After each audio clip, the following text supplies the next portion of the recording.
সুর ছিল প্রাণে সবই দিয়েছি তোমার বিনিময়ে তোমারে শুধু চিরদিন যেন কাছে পাই অশ্রু দিয়ে লেখায় গান যেন ভুলে যেও না একই বন্ধনে বাধা দুজনে এই বাঁধন খুলে যেও না।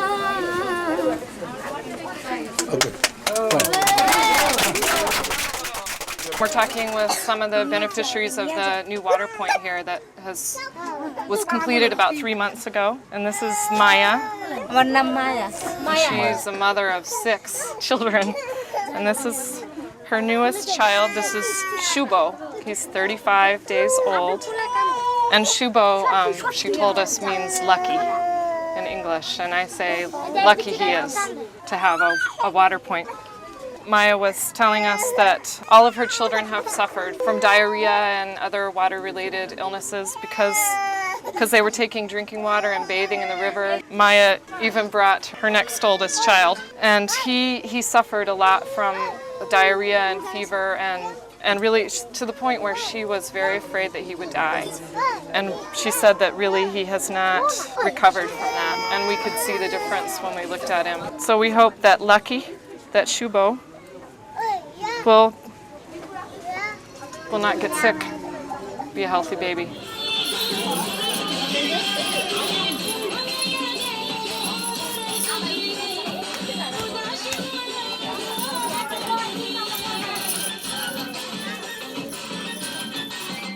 We're in Kamranji Char slum and we're visiting some of the water points that are being installed as part of the Water1st project this year. Altogether, there's going to be 10 water points installed in this slum by the end of 2006. We had a very warm greeting when we arrived. We were presented with these necklaces and also treated to Bangladeshi dancing.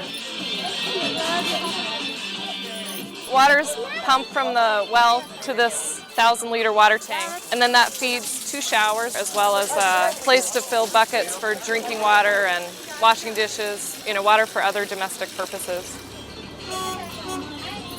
Here in Demra, our projects are just getting started. By the end of this year, another 10 water points will be installed, serving about 2,000 people. The total population of Dhaka is about 12 million people. 4 million of those people are living in slum communities. They don't have access to basic services like water, and they don't have connections to the sewer system, so they don't have toilets. If you go to the central train station in Dhaka, you see families coming from the rural areas, and eventually they end up in slums like this, where they perhaps can find jobs in the garment factories or working the mills or pulling rickshaws, and it might not look like it to us, but for them it's actually a better life because they have a little more control. This is Farida, and she lives in this cluster of households, and she's been telling us about their problems with water here and problems with latrines. I live here in Demra with my husband and his 4 brothers and their families. In all, we are about 25 households. We installed this hand pump on our own, but it's not deep enough. In the dry season, we have to go to the river for water. We also built a latrine, but it isn't working either. So all 100 people living in this cluster use this single latrine. The latrine overflows, especially when it's raining. This pit fills up about every month or month and a half, so then they have to clean it out themselves. When new latrines are built, they're completely lined, and there's a service that families can pay for, and it's not expensive. A sucker truck comes in and actually sucks the human waste out of the latrine and takes it to a wastewater treatment plant. That's just a much healthier solution and much more dignified solution to sanitation problems here.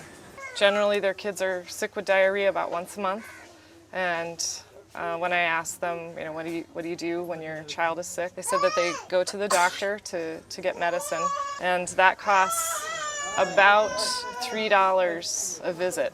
That might not sound like a lot for us, but it's a huge amount of money for them because they're only making about $1 to $2 a day.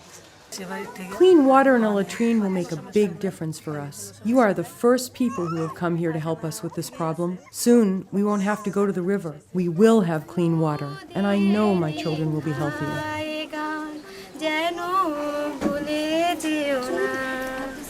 একই বন্ধনে বাধা দুজনে